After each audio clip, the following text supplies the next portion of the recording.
Hi everyone, this short video will just demonstrate and discuss Chapter 6 materials for your computers in the medical office.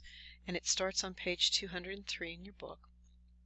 There are definitions in there for charges, payments, and adjustments, and you'll find those on the worksheet as well. And this is assuming, and it's a big thing, make sure that you completed the previous chapters 4 and 5, because we continue to build on those things. And what we're interested in now is after we've created the chart on a patient and a case on a patient, now we're actually going to bill them for any information or procedures that have occurred. So what I'll start with is looking at the first exercise, and then I'll walk through all the different things that you're looking at on the screen. On page 214, they want us to put a charge in for our patient Hiro Tanaka. So make sure you have created a chart and a case for Hiro Tanaka. So to get there, let's just double check and make sure. Click on Lists, then Patients, Guarantors, and Cases. You can search through the list here, or simply type in a T for Tanaka and you'll see that the patient will come up. And then you can see you've got a case for them as well. That's good. Here's the good news, is that we're going to go to a new screen tonight. You don't have to be in this particular screen. I just want you to make sure that you've got the patient under your lists, guarantors, and cases portion of your screen there. I'll scroll down to the bottom too, so that you can, if you want to just look for the name here, you can see it as well. So I'm going to close this, and our new location tonight is going to be Activities, and the first option called Enter Transactions. And you notice the shortcut button is this green $sign, and you can see it here as well. So you can do it through here or simply by clicking on the shortcut button. New screen tonight, so new things to look at. We're going to split this screen into 3 divisions here. We've got the top portion that, aside from these 2 white boxes, the information here is set. We won't be changing or altering that. The middle portion that addresses, see this word, this small little word over here on the left for the charges, and that addresses all this section that has the white. And then finally payments, adjustments, and comments as well. It has a section of white. So here's a heads up on this particular screen. These sections, 2 of them have buttons of their own, and then there will be a 3rd row of buttons. So start training your eye and looking at this and seeing how it works. So I'm going to pull up our patient Tanaka simply by typing T under chart. Now when you're working with patients, make sure you're working on the case that you want to be billing the procedures toward. For Hiro Tanaka's case, that's very easy because there's only one, but always check to make sure. And if you entered in all the information on Hiro Tanaka, you see you'll get the allergic reaction that she has to penicillin. That will always come up. After you click OK on that, then you can see any other cases she might have. Very easy. She has nothing else. Let me pull up another patient. I'm going to pull up Herbert Bell just to show you what it looks like when a patient has multiple cases. So if I want to bill Herbert Bell for any particular charges, I have to make sure that I'm choosing the correct one. Is this for annual exam or for swollen glands?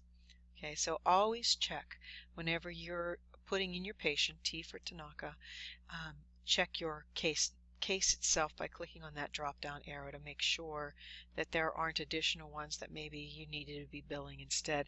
As we bill and we're going through this, sometimes you got things figured out and you're just zipping right through things, and then you forget, oh, I billed it to the wrong case.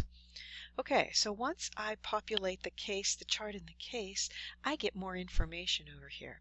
And this is nice. Now, because she's a fairly new patient, there's going to be a 0 balance here, but we can track and look at a glance. When was the last time we received money from them? What was the payment amount, the last visit, etc., etc. The middle part of this addresses payments that are overdue by either the patient or by the insurance plan. And this is a nice feature because you can see her insurance plan without even having to leave the screen. When I click on this, oh, it's Ohio Care HMO. Okay. Notice that there are columns of increments in 30 increments, and those are days. How many days past due is this particular bill Currently, there's nothing past due. I can see what her copay is so that as she comes in or before she leaves, I can collect it. Is there an annual deductible? What is it year to date? And I can see that also on the patient, yeah, it is a female, and the patients themselves. Are there any payments that they owe us as well? Over here, we'll keep track of any charges, adjustments, payments, balances, etc. And let me move my screen a little bit here so you can see on the far right side we have two tabs that are vertical. One says totals, which it's on right now. If you click on charges, you can see who the billing is going for, who's responsible for this, so we can track that as well, but it defaults to the charges. All right, let me move my screen back again. Okay, so we'll start with putting in charges for Hiro Tanaka, and it tells us that we need to change our program date, which I haven't done, to October the 3rd. I'll come down here in the corner. Even though I'm already in the midst of my program, I'll change that to October the 3rd, 2016. Let me just change the day now, and we're set. There it is. Okay. And we're going to put in charges refer to the procedures that were performed in the office. Did the patient just come in and receive care by our medical assistant taking the vital signs, and then the physician coming in and interacting with the patient and determining that everything is fine, or maybe there needs to be a prescription change, or maybe physical therapy. Sometimes the procedures don't involve x-rays or taking samples. Sometimes it's just going into the office, and that's always the office visit. But before I get into those details, let's look at the source document for what are we going to be charging our patient for today. And if you look on page 448 in your book, back in the back, this is the source document that we'll be using. And let me make sure in the front part of the book, this is called an encounter form. I'm looking in the beginning of the chapter if they address that. They address it elsewhere in this book, but let me address it now as well. This encounter form is the form that's used internally by the docs and the office staff to determine what procedures were done. And the doctor, as he or she interacts and deals with the patient, will fill this out. We are not responsible for filling out. We're responsible for gleaning or taking the information off of it and putting it into the medical record and into the billing program. This is an encounter form, and if you look at it, now on page 448, it's all nice and neat. It's one page, barely covers the entire page. Encounter forms that I have seen have been anything, legal size. They're 11 by 14, 11 by, I don't know, 8.5 by 14. They're bigger. I can't think of the measurements right now. And they have probably 3 times or almost 3 times as many different procedures on them. So when you're working in the field, it's a little bit different. Here they're trying to mimic it, but it's kind of hard to get every single procedure in the world on one page like this and still teach from it. So this is the encounter form. The source document 1 that we had used as a reminder is the patient registration form. Okay, so this is called the patient encounter form. And we'll get the information off of that. So I'm going to start under charges. I'm going to click in the date column, and I'm going to work through these columns as I put this information in. Because I changed my date in the bottom right corner on my program, it'll automatically insert that date for me now. That's great. That's one less error for me to possibly make. Okay, once I fix it down here, the software will do this for me automatically. I really like that. So I have to look at my encounter form now on page 448, and any place where there is a little red X, that is a procedure that was performed. And I can see on the left-hand side it is 99202. Now, as you work through these, most of the 99s particularly are, look here, it says OF, office visit, new patient, low. When I click on that, it will put that in there, and if I click over here in units, that asks for how many times was this procedure performed. Well, it defaults to 1, and I'm going to leave it there. And then it populates the rest of the information. It tells me the amount was $88. If this unit had been 2, and watch, I'll change this to the number 2. Watch this number change under total over here. 176. Okay, we don't have to do the math. I'm not saying that we aren't capable, of course we are, but this reduces the number of errors that might possibly happen in the medical facility. The more errors there are, the less likely the insurance plan will pay. Actually, they will reject if they find that there are errors. Let me go back and change this back to 1 now, and when I click it will automatically adjust. Our diagnoses columns are next, and remember we have up to 12 of them. And because I'm in Hiro Tanaka's case, when I had made her back pain case, I also filled out the diagnosis tab. This automatically fills in for me. I love this. This is really what it's all about, being able to get through this information quickly and being mistake-free. She had 2 different diagnoses. If you remember, it was low back pain for this one, and fall from a ladder is the cause of her low back pain. Then we come to these boxes here that are numbered 1 through 12, and that corresponds to this procedure applies to which diagnosis. Okay, and it will default, usually it's the primary one or number 1, and it is relevant and appropriate that it is for both of these. Provider is who is the physician. POS is place of service. And as I'm going through these, if you want to follow along with the definitions in your book, you'll find them on page 209. And on 209, and I think I asked this of you on your worksheet, if you get to this worksheet, what is the most common code for a provider's office? And that is 11. What is the most common code for a hospital where you're being admitted and you stay? That would be 21. Do I care if you know those right now? No, but I want to just begin exposing you to some of those common things you might see. TOS stands for type of service. Maybe we did a lab test, maybe it was a particular kind of exam or something like that. We can put that in there, which we're not. We're going to keep this simple. The allowed box shows us how much the insurance company says, yeah, they would agree to pay for this, okay, which is lovely because it happens to be the amount that we billed. That's nice. The M1 column stands for a CPT code modifier, which we will not be using here, but you can see the complexities as you work through this, more things that you can keep track of. And then the very last box is a copay box. If there is a check in there that says that this procedure requires the copayment to go toward that, okay, and that was a default. I didn't click in that.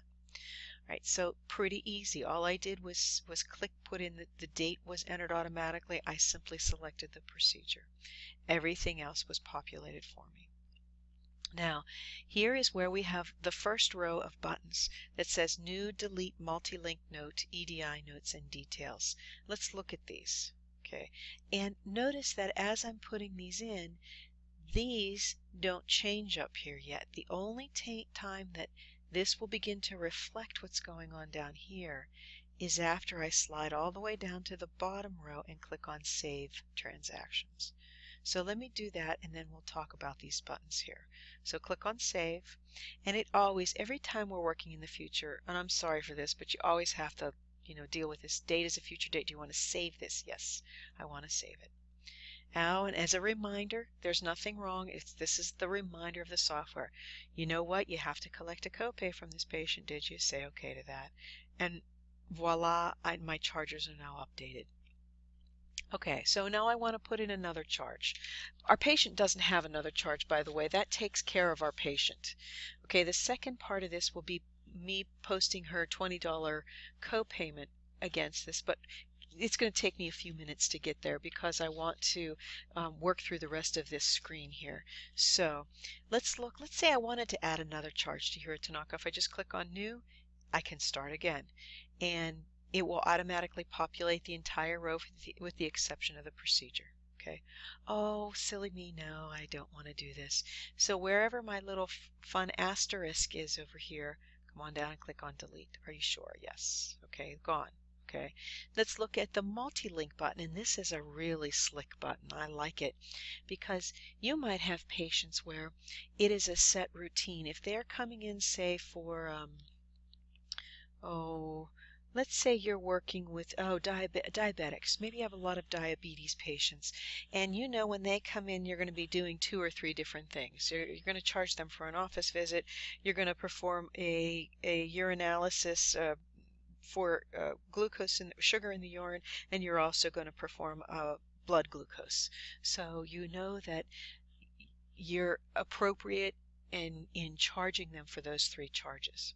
So you have this fun multi-link button. If you click on this, there's only one code listed in here. You could build it for whatever you wanted, but I'll show you. If you click on the drop down, they have a multi-link code built for strep.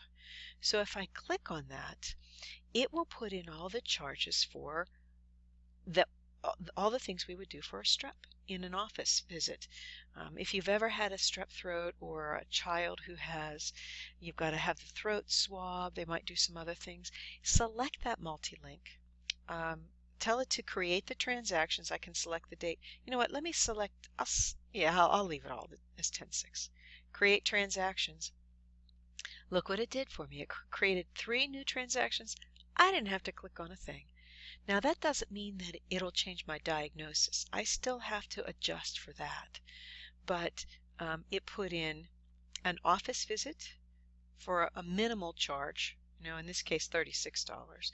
It put in, and this might be something that your office does, they put in the strep test, and I think it's also a CBC. Yeah, it's a blood test, complete blood count, for $13.60.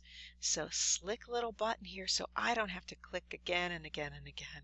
If I was doing routine things in an office where you do the same thing to the patient, the same 2 or 3 things every time, it saves the billing, okay, the time that you put into billing. All right, so let me delete these 3 charges now. I just wanted to show those. Yes, let's delete that one, and one more. Okay. So we're back to our original charge for Hiro Tanaka. We have a button here called Note.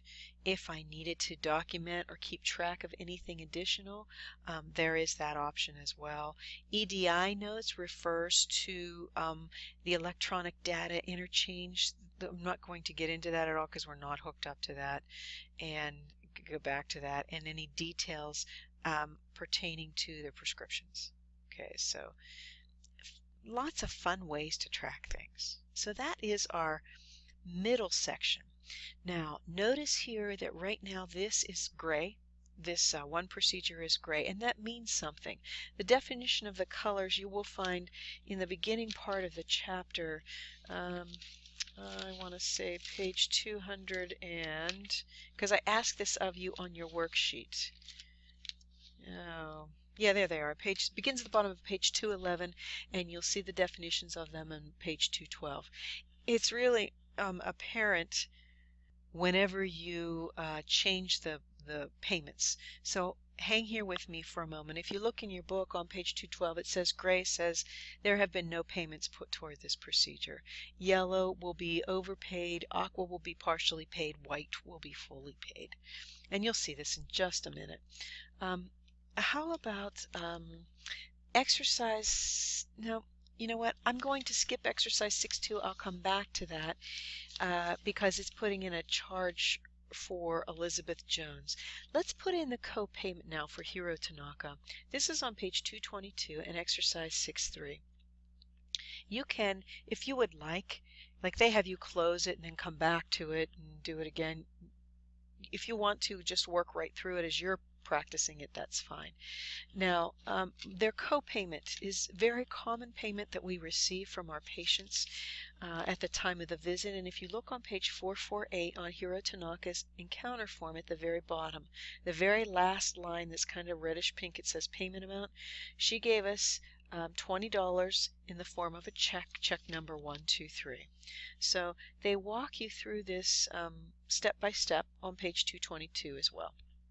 I don't have to do all the way down through steps 1, 2, and 3. I've already done that. So whenever I am putting in charges and I receive payment as well, it's nice I can put that in the bottom of the screen right here. So I'll click on under Payments, Adjustments, and Comments in this portion of the screen. There is, see this, there's 4 buttons right now, and the only one that's available is New. Be very careful. You don't want to address these buttons at the bottom. There are no news, so that's kind of easy. So this is about a payment this time, not about a charge. So come on down to the payments portion, click on new, and it inserts the date here. Now there are a couple of things that we have to do. We have to go shopping for the payment code, payment or adjustment code. And be careful because there are quite a few. We could have said, well, the patient paid us cash or check, and she did. She did pay us a check. But let's get a little bit more specific, because if we're more specific, the software will fill out these lines for us as well. So this is a copayment required by her insurance. Who is her insurance? Remember, we can find out who it is right here. Ohio Care HMO. So I'm going to scroll through this and look for something that says something about a copayment for insurance, and particularly for Ohio Care HMO.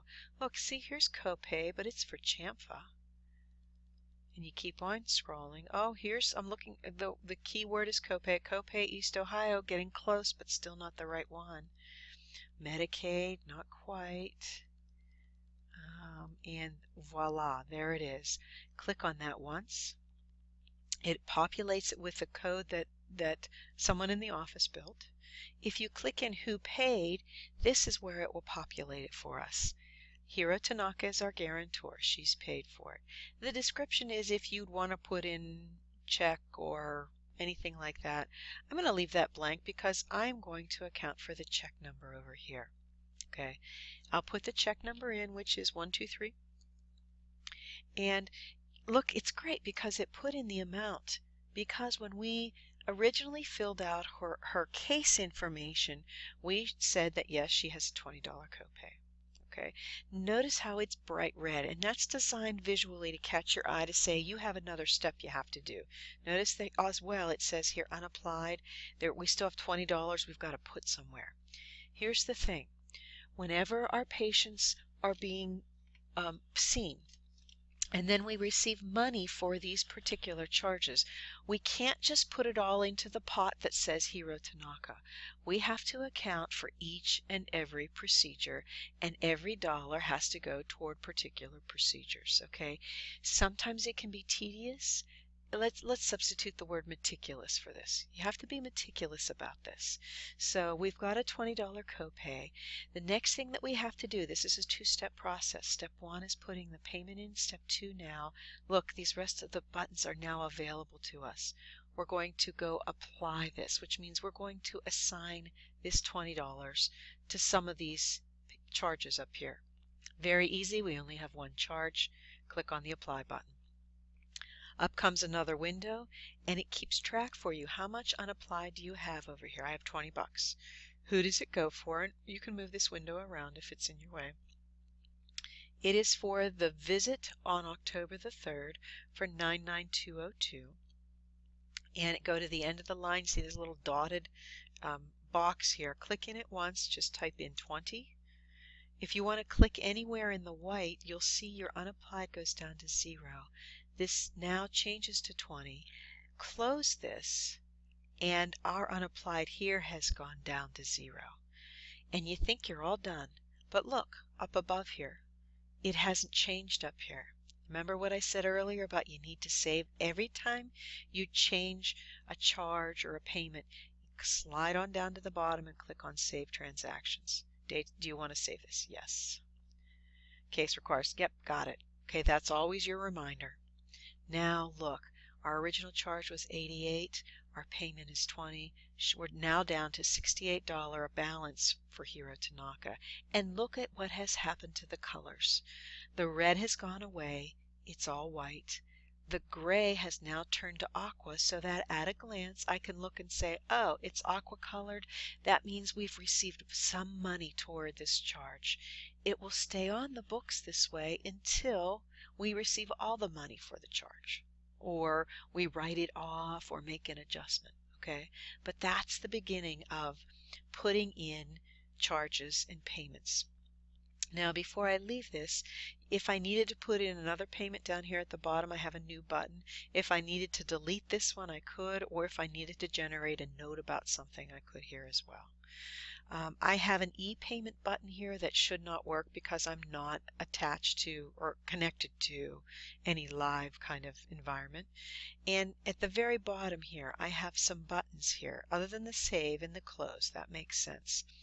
If I click on e-statements, it should not come up. I'm just kind of exploring everything with you. Now, we have an update all that will update our charges and our dollar figures. Okay, so that's, you don't see it do anything other than that. We have a quick receipt and a print receipt and a print claim button. Please avoid the print claim button. We'll take care of the claims in Chapter 7. But at the end of this chapter, the software asks, or the instructions ask us to print what's called a walkout receipt for our patient, which means, excuse me, Ms. Tanaka, would you like a receipt? Yes, please. Okay. So if I click on one of these buttons, I'll get them. There's a difference. If I click on the quick receipt, it will generate a statement only for this day that matches all these dates. October 3rd. It's looking at this date right here. So I'll click on that and it'll generate it. And I'll just preview it on the screen. Give it just a moment here. Voila, and it's all official. It comes up with a nice pretty header and who the patient is, gives me all the details of here was your charge, here was your co-payment, slide down to the bottom, total due this visit, there we go. And of course you're going to say we'll bill your insurance company, but that's how you can generate a walkout receipt. Now, if it is the dates are different, you don't want to select quick receipt because it will only generate for what's right here. If you click on print receipt, you get to manually put the information in, and it will ask you what kind of receipt do you want. Let's give me a walkout receipt of everything. You have the options of charges only or credit card. Let's just take the default and say okay to this. We'll preview this on the screen, and it will ask you what dates do you want. And I'm going to leave those in here because it's the same thing. In a moment I'll show you some other ways, and it will be the exact same thing. Okay, I just want you to be aware of the differences between those buttons. Okay, so that's very simply putting in a charge and putting in a payment. Now let me jump back to 6.2 very quickly and see if there's anything unusual or different in it. That is on page 216. This is using source document 5, enter a charge transaction for Elizabeth Jones' diabetes case. So go to the back of your book for source document 5, which is on page 450, I believe. Yep, there it is. Now, this is a little different, and I'll do this. You don't have to close out of this screen. After you've saved everything for Hiro Tanaka, you can go right back up to your chart. Let's pull up J for Jones. There she is. And this is diabetes. Let's make sure. Oh, look, she's got 3 different ones, so be careful. And they tell us that it's for her diabetes case, so it defaults to that. We can see currently she's got a balance for other things that she's been seen for. If you look, let's look at her palpitations. Look at the pretty colors here. We can see there's aqua here. We can see that this balance for this particular case is $21.17. Her overall balance, though, is $28. Come on back to cases, select earache. Look, there's the $7 remaining balance. Okay, so Medicare pays for the bulk of the charges, but on this one, she's responsible for $7. For her palpitations, Medicare paid for the bulk of the charges here, which was 80. Well, I have to see what all they paid here for, but you can see the amounts were almost $200, and she owes 21 of that. But let's get back to her diabetes case, and she was seen October the 3rd, and there was one charge there of 99213. 99213. I'll just select that. I'll make sure that there is something in a total. I'll make sure the diagnosis is in there, and I can look at her source document on 450. It has the diagnosis at the bottom. That's good. Her doc is in there, Dr. Yan. All is well. Good. Now, there are no payments at the bottom, so she didn't make a payment. Okay, and that's okay. Every patient doesn't always make a payment. It's okay. Often people will say, where do I put now? If there are no payments, you're done. Come on down and click on Save Transactions. It updates her account, so her balance is now $100. And notice that it's all gray, which means there have been no monies applied yet because we haven't received any payments for it. Okay, so that's the fun part of this. Let me see if there's anything else that's unusual or different here. I'm going to go through. We did 6-1, 6-2, 6-3. John Fitzwilliams, they have you put in some procedures and payment at the bottom, and he's had 2 procedures. That's on 451. Everything is the same.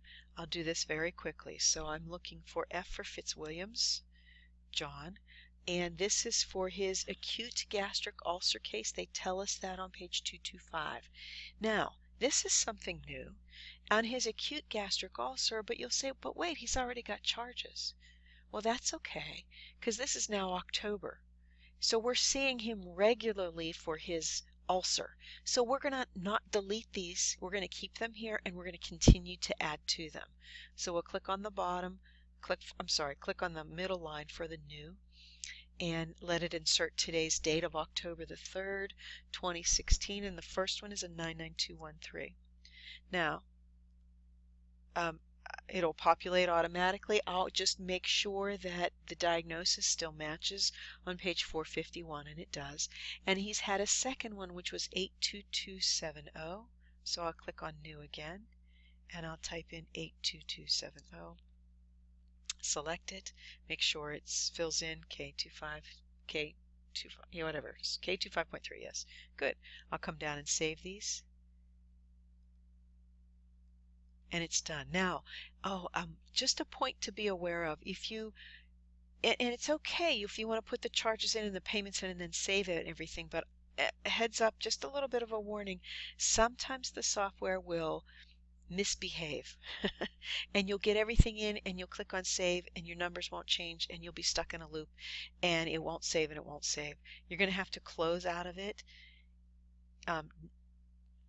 recognizing that it will delete your procedures that you just put in, open it up again, and it should work. Okay, if it doesn't work at all, close the entire program down and start it up again. Hopefully that won't happen to you. Maybe that might be something that we experience in the building at PTI because we're all on the same network, the same server using all this software. So just in case that happens though. All right, so let's look at this. He's got 2 charges on September the 6th and 2 charges now on October the 3rd. All the colors are starting to pop. You've got this aqua that tells you money has gone toward this, and then 3 grays. And I can see down at the bottom what money has been received so far. These small amounts, usually in even dollar figures, are usually copays. And I can look at the code and see, it was a copay. I'm not done yet though, because he also made a copay on this day. And if you're following the steps, it is on page 225 at the bottom, steps 14 through 18. So I'm going to click on the New button under the Payments section. It inserts the date, and I can either go shopping or I can see, because this was another copayment, I can type in CHV, but I always like to shop because I like you guys to get your eyes used to looking for, his insurance plan is CHAMFA. So I'm looking for a CHAMFA copayment. I missed it. I zipped past it. There it is. Click on it. Put that in there. Look at that. Love that, how that fills that in. And this was check 456. And our red is our bright signal to let us know you are not done with this. I need to apply it. Now, when I apply this, it gets a little more complicated. I don't apply it to the previous charges. This copay needs to go toward today's visit. And the most common filing, I'm choosing my words here, for copays usually is toward the office visit. So, kind of recognize what your office visit codes are, look at your encounter form and go, oh, okay, that's an office visit, established patient detailed. And I'll slide to that particular line, match up today's date and that procedure, slide to that line and type in, oh, sorry, it was only 15. I'm getting all excited there. Click anywhere in the white, you will see the unapplied goes down to 0, and now there's been $15 put toward this account. Close it. My colors change. How much fun is that? Currently, I'll come up here and save this. Yes. And okay. Now his payments so far have been 30 bucks. He put 15 toward a copayment on the 6th of September and 15 toward October the 3rd. Okay. So that's kind of a fun one to understand how that works. 6.5 is a walkout receipt, which we've talked about before.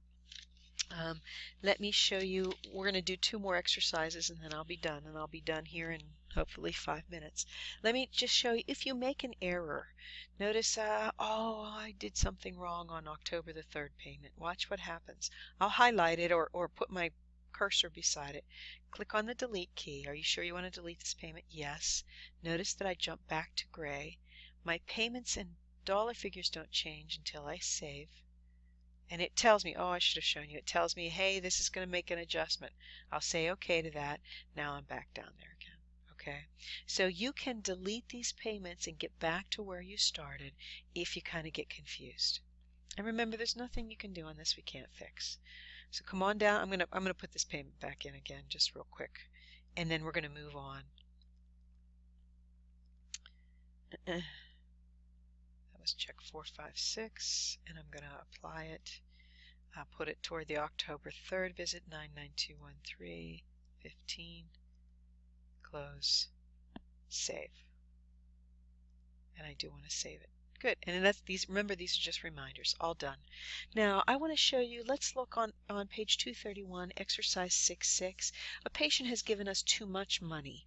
James Smith is the patient. So remember, I don't have to close this. Just type in SM for Smith. And there he is. Now, look at this. Ooh, new color. Here's the yellow color. That's indicating that, look at this. We have a balance of minus $10, and the $10 are in parentheses telling us we owe him money. Okay, and this happened because according to in step 4 on page 231, according to the patient's insurance plan, the plan pays 80% of the charges and the patient pays 20%. In this case, 20% of the charges would have been $42, except the patient paid us $52 and is therefore due a refund. So this is a little different. Step 5, click in the new button down in the payments section, and it inserts the default date. Here's a new code that we're looking for. PT refund, for patient refund. And these codes are alphabetic. So there it is, patient refund right there. And it will click, once I click in here, oh, it didn't select him as there we go. I have who's James Smith is getting the refund. And I'm going to type in here, overpaid refund. And I'm going to put in the amount of $10 in the amount box. So this is something that's a little different. And we're going to also write out a check for 456. Well, number 456 is happy right now, isn't it? And I'm going to come on down and click on apply. And notice that it pulls up the only charge he's got, $10. I type it in there, click anywhere, close. The yellow goes away. This doesn't change until I save it. Save it. It's gone. Done. Yay, that's lovely. Okay, one last scenario. We have a patient, her name is Kristen Zapata, and I'm going to pull her up with a Z. There she is. Now currently it looks like she has no balance, but there's been an issue. Okay, she came in for one procedure and it cost $247.50, and that procedure was, she was a new patient. She's between the ages of 18 and 39, so we spent a lot of time with her. The diagnosis for her was general adult medical examination. Okay, so you can see all those things, but her check bounced. If you look down here, we billed Blue Cross and Blue Shield, but they didn't pay. Any guesses as to why? And here's where you can come up here to the top. Here is her insurance plan. Click on the insurance plan tab. Look what her annual deductible is $1,000. So she has to pay for $1,000 worth of her health care before her insurance company will pay. So we billed them for $247, but they said, okay, keep track of it, but we're not paying for it. She's got to hit $1,000. So she wrote us out a check. Unfortunately, her check bounces. So we are under the transaction entry, we've got to put in a charge here, and we're going to, her check was returned to us, so there is a procedure in here, and I'll show you. I'll just slide on down here. It's a letter. Very last one, returned check fee of $35. So we're going to charge her for her return check. And we are also going to put in, okay, I have to make sure because these jump between the two windows here. To the return check, we're going to go down to the payments down here at the bottom, click on new, and we're looking for the code here, which is kind of similar, NSF. Let me find it. It's also alphabetical. If you slide too far, here it is, returned check. Okay, and we don't need to put anybody's name in it because it was her. The description is return check. And we're going to put in the amount of 247.5. Okay, so we are going to, oh, I need to put the check number in too, I guess. And I can see the check number right here, 1033. Her check was returned. And now we're going to apply this. And where do we apply it to? We're not going to apply it to the non-sufficient fund fee. It's going to go back against the original charge of 247.5. There we go. And then close. And notice now both of these are gray. The moment I save, it's going to, oops, there it is, change the numbers back up here. Now she not only owes us $247.50, but she also owes us that $35 non-sufficient fund fee. So her balance is up to $282 and change there. Okay, so that was processing a non-sufficient fund. Okay, that is the window for entering transactions. If you've done everything appropriately with the chart in the case, it's pretty easy. It's more learning how to navigate and what the codes are for what you're trying to look for. Believe me, there are lots of complexities, but let's try and keep it simple. Your job is to work through all of these exercises in Chapter 6. The only one I did not demo for you is on page 235 called Applying Your Skills. Please do that. That's with Lisa Wright. All right, everybody, that takes care of Chapter 6.